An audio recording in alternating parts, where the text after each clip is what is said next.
This is an HR program on demand, a living seed capsule of work life and workplace coming live from a rooftop in Stockholm, Sweden. It's me, Ann-Marie Andrich, and me, Katarina Berg. A vodcast, if you like, on HR, straight across the counter. Sponsored by HR The Real Deal, HR by HR for HR.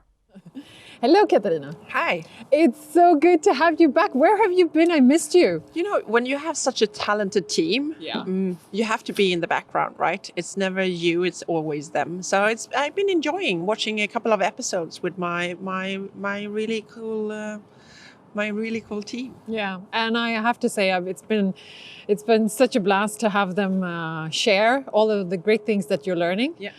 But now I'm equally happy that you're back. Thank you. I wasn't really sure if I would ever get a chance after you had like a couple of sessions with them. You are always welcome back, of course, my partner in crime. So, what have you been doing? I mean, and again, let's sort of put this into perspective maybe and talk a little bit about, it is the Women's Month? No, Women's History Month. That is followed by the Black History Month. Exactly. Right? So it's a couple of important months following each other here. In one way, I think it's quite sad that we need to have something that is kind of dedicated to women in business still, 2022. On the other hand, there are so many things to both, stress and put out in the spotlight, but also to celebrate, which is it's quite amazing that a couple of things that we take for granted in this part of the world and in more and more companies is something that you can't really take for granted, right? So it's something that we have to be much more deliberate about. I think it's a lot of things that we need to discuss, but I also think, you have to carry yourself with grace and what's usually quite hard is to be patient about things, and it takes time. Mm-hmm. It just takes time. It does for sure. Mm-hmm. On that topic, quite recently, you also had the Nine Muses Festival, which is really, really cool. So walk us through. What is it? Yeah, so the Nine Muse Festival is actually something that came up as a backdrop to Women in Tech. We felt, or to be honest, I felt that we were missing something on the Swedish kind of stage of women in media, women in other kind of industries that just is not just tech, right? So I think it's 5 years ago now when we were thinking about what do we do for people and specifically women in creative arts. I think you can find those kind of occupations, but also part of every industry. So instead of calling it women in media, because that is too narrow, we decided to go back to the ancient Greek, right? Where, when in doubt, where do you go? You go back to something that you know. And if you're not like into mythology or Greek history, you might not be, all that well read up on the Nine Muses, but they were really, really cool women back then. And it wasn't just creative arts, right? It was literature, it was theater, but it was also mathematics and physics. So they kind of were ahead of everything that was cool, everything that had to do with learning and development, everything that had to do with things that makes us human. So we decided to call it Nine Muses, and why not festival? And for the last 4 years now, we've been celebrating the Nine Muses Festival here in Stockholm in this office. And from this year also, we started to kind of branch it out. So we hope it's going to be in most of our offices in the International Women's Day to come. And obviously everybody is welcome. It's not just women, obviously men too, and people that are non-binary also. So it's for everybody.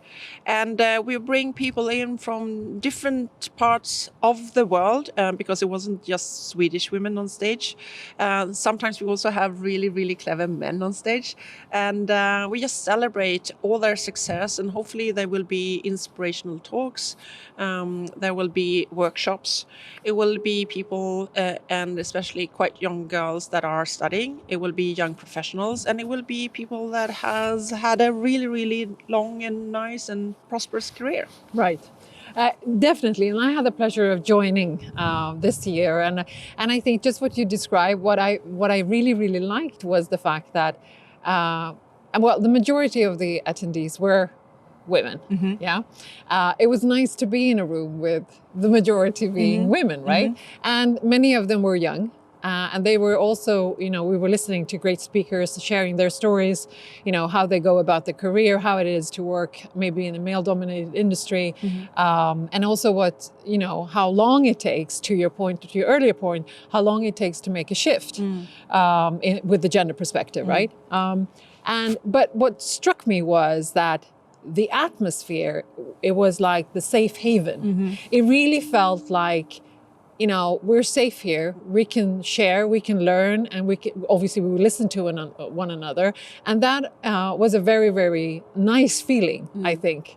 So good that you achieved that. And I think there is a couple of things to unpack just with your kind of observations. One is, I think sometimes we forget as women still that there's so many times you walk into a room, if that would be an executive team or, you present for board of directors, or if you are in a board, for instance, that you are in minority still. Yeah, still. And you take that for granted because it's always been like that. So when we all react, we go into a room where everybody is like more or less like you, right? Exactly. Even if some are older and people have different ethnicity, different races, different, age and all of that, right? But still, just to come into a room. And that is one of the reasons why I want to keep it fairly small. I mean, we could have been like 200 and 600 and 2,000 people, easy to give away and also sell tickets, right? And then just become bigger and bigger. But we wanted to keep it fairly small so people feel that they are there and can also network. Right. And I think that is in particular important for the younger women that is coming and joining the Nine Muses every year. So they can have they can find mentorship, they can talk to people, they can also soundboard a couple of questions and not feel that they are young or that their questions are a bit odd or stupid or awkward or this is what I have experienced and all that. So the size of the event, I think, is important. I think also the variety is important. But the other thing that I think is sometimes interesting, as when you reflect a bit about how it is to be a majority and then a minority, it's very seldom for everybody to have that experience, right? And it's also a good awakening because it is like everybody says about privilege too. When you are privileged, you're not really aware of it. And I think both you and I learned a new expression also, which was the middle dog, right? Exactly. And this was the Tuesday. It was on International Women's Day, but on Monday I went for lunch. And going to lunch, I was a bit late, and it was with a colleague who is a man. And we were just going around the corner from the office, and it was like a community table, right? So, and you go up and you buy your food, and then you put your tray down. When Peter, my colleague, went to order our food, I asked two men that were sitting at the table, is it free here? And I think they took for granted that I worked there. And they said, yes, but it could be nice if you took away the trays. And then somebody forgot their phone and they did this too. Can you take away the trays and maybe leave the phone by the cashier? Right. And I thought their body language was a bit off and not necessarily all that polite. I also found it a bit amusing, but not amusing, that they thought that maybe you work here. And when Peter came up, they didn't really treat him like he was working there. Right. So we sat down waiting for our food. So, and then I got back to the office. I got into the elevator and there was a new band member in the elevator. And he's like, is it Katarina? I'm like, yes, it is. And hi, how are you? And oh my God, I can't believe I'm standing here with the top dog. And I'm like, the top dog? And I was almost the underdog during lunch. And here I am now, the top dog. I don't really see myself as a top dog. Yeah, but you are in the executive team. I'm like, yes, I'm in the executive. Then you're the top dog. I'm so happy to see you. So I like, okay, that was also strange. So I didn't recognize myself really as an underdog. I didn't really felt comfortable as a top dog. Yeah, and then on Wednesday or Tuesday when we went to the Nine Muses, Yeah. Nina said, well, now I just have to be comfortable with being the middle dog. I didn't even know that there was something. And I guess I'm back to the privileges. Right. Yes, when you are a middle dog, Yeah. I think you have to recognize that there's a lot of things you and I take for granted. Right. But there is also a lot of things that we have been trying to maybe tell our colleagues or try to shift and change and push for and make a change in all the companies that we've been. And there's a lot of positive things that has happened when you and I have had our careers. Definitely. But there's a lot of things that needs to happen still. For sure. Mm-hmm. For sure, definitely. And going back to that, it takes time and persistence and raising the awareness. And I think at the festival, there were actually a few men, a handful of them. Yes. And Love it. Yeah, a handful of them. And I was talking to one of them, and he was saying, you know, Anne-Marie, this is the first time, I think, ever that I am a minority. And I am reflecting upon this.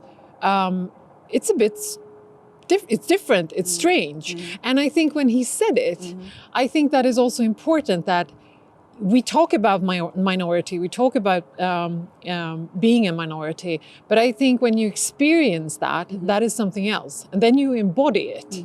And I think that is important for everyone to experience once in a while, right? Now, obviously, we are a minority in the boardroom still as women, we know that. Yes. Yeah. But we'll get there, I think. I think we will Eventually. get there, and I think you have to go back to your company and see what you're doing. And yes, there's so many different colors on the diversity palette too, Definitely. right? But I think one of the things that we were talking about on the Nine Muses too is you can't really, or maybe you can, but I believe that by getting kind of the ratio between men and women, it also helps them to pivot things like age, obviously ethnicity, Right. and race, and sexual orientations, all that. I think that is a foundation, and I'm very positive about it. Like when I joined Spotify, we were 17% women. We're 43 now. So again, That's a great jump. it's a good journey, and I think that means that as soon as you almost fix something, we need to do a bit better on also the kind of the promotions and also on all layers. I was also the only woman back then in the executive team. Well, we are 4 today, and there were only men in the board. And today it's 4 men and 4 women. So you can do a lot of things, but as soon as you almost fix that, then you look to the next and you're Right. like, okay, so we're kind of not good there. But here again, it's hard to say to yourself and everybody else, like, okay, we need to also have a bit of patience here, because it's doable, but you have to be deliberate. And the other thing is, if you understand your privilege, you also need to open the doors, right? You need to bring people along all the time. And we talked a bit about that too, right? It's everything from, it's not that easy to pave the way for yourself, but you can do it for others. True. And you have to, every time you sit down at a table, especially if you do business decision, who's not at the table, who's not represented here, Right. what views, what experience, what ideas. And then I think it's easy to forget, but it should be very easy to remind yourselves about that.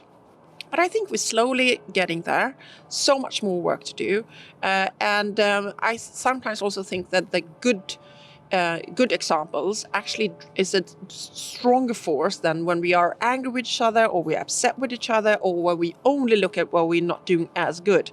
So having a festival was just a glorious example of, you get inspired, you get more energy, you learn from different people. They all have different experiences, they come from different trades, they come from different backgrounds. And I just loved how inclusive it was, because that is actually the code to crack. It's not just getting the numbers right. You have to do that. You need to measure. You need to make sure that you are doing the right things in all these different areas and buckets, right? But when you crack the code of inclusiveness, when everybody feels that they belong, this is where you can get maybe a mini proud, right? And so much more work to do. Beautiful. So let's end on that positive note. And Yes. now we have the bells ringing as well. So I think that's the cue for closing this episode. Yes. And why don't you do the honors? No, you will do the three Okay. things. So, hey, everybody out there, stay strong, stay active, and you know what? Power through. I det medalje. I det medalje. What happened if we stay safe? We should always be safe, but you know what?